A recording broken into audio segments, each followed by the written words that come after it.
You mentioned earlier that like there was a certain point in time where you said Uzi, Cardi, you're not getting these interviews. I remember Well, really nobody is, but well, you're right? Yeah. That's a fair point. Like Big Boy will probably get Cardi B. I meant Playboy Cardi, but yeah. Oh, Cardi. Well, yeah. You never did Playboy Cardi ever? He came to the studio and stuff when we were still downtown. And like I remember I even had a conversation with him at a concert or a show rather in like 2015, 2016 where I was like, bro, let's do this interview. And I remember he was like, I ain't trying to do no long shit. I'll do a 20-minute joint or something. I did like a 20-minute interview with him at the radio station, and really? It was horrible. It was horrible. It's on YouTube. Yeah. It was like talking to like a piece of drywall or something. Right. If you watch that Big Boy interview he did, it was fucking the worst thing ever. But yeah, I mean, like, it's always weird with shit like that where it's like, fuck, if I had just tried a little bit harder, I could have a Playboy Cardi interview from 2016. That's fucking crazy, but... It probably have like fucking 30 million views or something. I probably did like, a million other interviews that were easier to get instead of working on that one that was like impossible. Well, I was going to say like, obviously you have a huge platform. You still have a very important platform. But there was an era in which your platform was literally, you had a fucking record deal.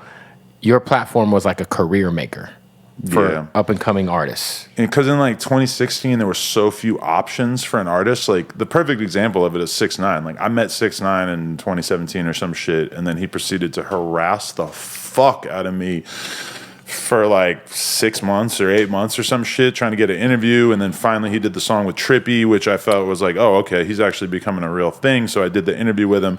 But that was his first like song that really like actually did anything. Yeah, I remember. Song. Yeah. And but I remember I showed that to Hell Rel and he wasn't feeling it at the time.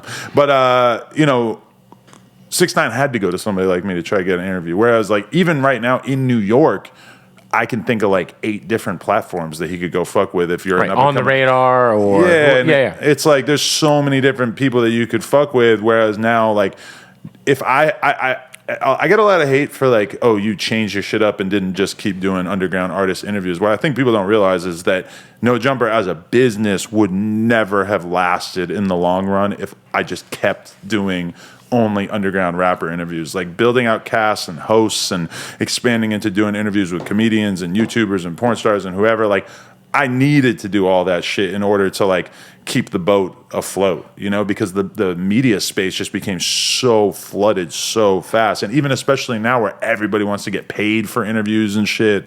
I mean, like in terms of like really ambitious ones. No, for sure. I'm not sure how often Bandman Kevo tried to crack me for like 10 grand, and I laughed. I literally said, "LOL, I'll pass." I said, "What?" That is amazing. Yeah, no, I get hit with that all the time where people want 5 or 10 grand who are like have no business asking for money, and I'm just like, wow, the game is fucked. But I was gonna say like, because like you said, like I mean, obviously everyone should evolve, and the business model for you has evolved. But I remember like even talking to like. Go back to that 2017, 2018 era of No Jumper. I remember talking to Sasha, who I think you were talking to at a certain point in time, maybe doing a No Jumper festival. Yeah. You had the single. You were so dived in on the music. Do you remember, was there like a point in time or a moment that you can kind of point to where you were like, I got to be more than this if this is going to really last? I guess I've just always been like doing everything I could possibly do to try to keep the brand going and keep the brand afloat and keep content going, and just figuring out how I could make content on a regular basis that would do well with the audience and stuff. And so, yeah, I mean, definitely me getting canceled in 2018 was probably the biggest factor in terms of like, oh, now you have some percentage of artists that are not going to want to fuck with you because they're on some woke shit. Because they have this perception of whatever happened. Because that's when you lost your deal with Atlantic, right? Exactly. And even like, it might not be them, but like, oh, they got a manager, and this manager is trying to scare them out of working with us because of the fact that I've got my own bullshit or whatever. So I think that was definitely one moment where it became like, oh, you're going to have to really figure this shit out because maybe your initial game plan is like a little simple. It's not going to work out necessarily if you just stay focused on just talking to these underground rappers, And I always was ambitious in the sense of just wanting to talk to everybody. And sometimes I do go back in time and think like, well, what if I had just interviewed the cool up-and-coming rappers and I had just kept my shit super selective? I think the brand, in terms of its coolness, might have persevered, like it would have seemed cooler, like more of an honor, more exclusive. But at the same time, like I just felt like all of these competitors springing up all around us, and it was like I just am not going to be able to just do this underground rapper thing forever, because even back in 2018, I could feel that it was slowing down pretty dramatically in the sense of like 2015, 2016, 2017, there was a new underground rapper every fucking day. It was also like an era of SoundCloud and underground music that was like not being represented, I guess. Yeah. As to where, and like the IG blogs hadn't really taken all the way over. Yeah.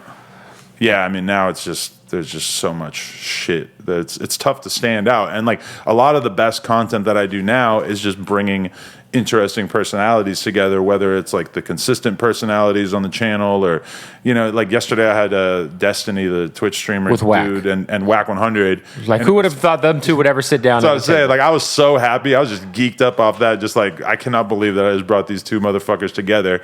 And, you know, I'm always just kind of trying to think of stuff that'll be interesting for people like that, because you just don't have a new Trippie Redd or a new Lil Uzi or a new X to talk to every week. You might get a couple of those a year, but it just doesn't, you know, they just don't happen that often. Yeah, it's crazy, because if you think of like, I think of somebody like your early relationships with guys like X, with Juice WRLD, you know, when Juice WRLD was alive, obviously. Legend. Has there been any of those relationships that you carried into 2022 or 2023 where you're like, maybe this person switched up a little? Like, I can't get this person on my platform, even though I was there with them at the studio or going to their, you know. I mean, all the time, yeah. Like, I hear Vlad talk about that all the time, how he was the first person to Amigos interview. Yeah, but I feel like it's different, though. I feel like it's different, though, because I feel like you actually, like, were with these guys. Like, I remember seeing your vlogs, or you'd be at shows. Like, you actually were, like, hanging out, doing drugs with guys and but shit. Like, all the dudes early on that I had these strong relationships with are dead pretty much. I was going to say, most of them passed away. Yeah, and even by the time you get to, like, 2018 or 2019, I think of, like, I did a Jack Harlow interview when he wasn't really on. And that, I assume, has a lot of views, and it's like pretty sick that I got a Jack Harlow interview early on. But it's also like I hung out with Jack Harlow for 5 minutes before we did the interview, and then we did the interview, and then I hung out with him for 5 minutes afterwards, and then I never saw him again after that. Right. I don't build these crazy strong friendships with the artists in the way that I used to, which sometimes I look at people like you, who I feel like you do really good with the relationship side of things, because you're in the clubs and you're booking these dudes, and and with the radio, shit is a really good way to like maintain these relationships and stuff. And a lot of the people that I look at that I kind of have regrets, it's like, you know, how did I get a Suicide Boys interview with millions and millions of views, and then I never went out of my way to hang out with them ever again after that, even though I got this crazy piece of content super early in their career. And it's really because I was just focused on the next thing. And like, you know, sometimes I regret that I didn't do more to like nurture relationships, but also it just feels like there's so many potential relationships because of the fact that I just interview so many fucking people and I'm so busy that, you know, that's one thing I miss about the store, is that I would just have a lot more like casual interactions with people, and it was just kind of happening all around me. Whereas now it's like I really kind of rely on my publicist or DMing people to get content going. Yeah, because you're also not like going out like you used to. At all. I haven't been out. Like I used to see you and your girl at shit all the time. Concerts, fucking festivals, whatever. I'd be like, oh, what's up, guys? Like Saturday, I have a premiere for my BMX brand. We have a BMX DVD coming out, and I know I'm gonna have to be out of the house until like at least 11. And I'm trying to like steel myself in preparation for that, because being out of the house until 11 just sounds kind of fucking crazy to me at this point in my life. Yeah, but then at the same time, I'm talking to Jason Lee yesterday, and I'm realizing this motherfucker has great relationships because he's still in the club, and he's still out here. He's into his 40s, but he's still like finessing those relationships on a nightly basis, which is something that I have completely neglected, and I should really probably do more of it. I've just come to the point in my life where any relationships I already have, I try to water them, you know, like plants, and I'm not interested in going out anymore. So if I don't, if unless it's somebody who I really fuck with, you know, or like someone who like I'm a fan of, you know, like I don't care if it's an album release party. I don't care. I'm tired. 2016. Like there was an album release party last night that I would have went to if I'd have known, but I got hit up last minute. Like Bia's a homegirl. Like she's cool. Right. I fuck with Bia, but I was already at the crib. Yeah. My wife just cooked. I'm like, I already planned a bike ride. Exactly. Yeah. And I'm yeah. like, damn. And like, especially with the kid thing, because it was like my kid's waking me up I at got 6 two in the morning. kids, yeah. My kid is waking me up at 6 in the morning, and it doesn't matter if I go to bed at 4 in the morning or it doesn't matter. You're getting up at 6. you're getting up, and it's like, and especially like I have a wife.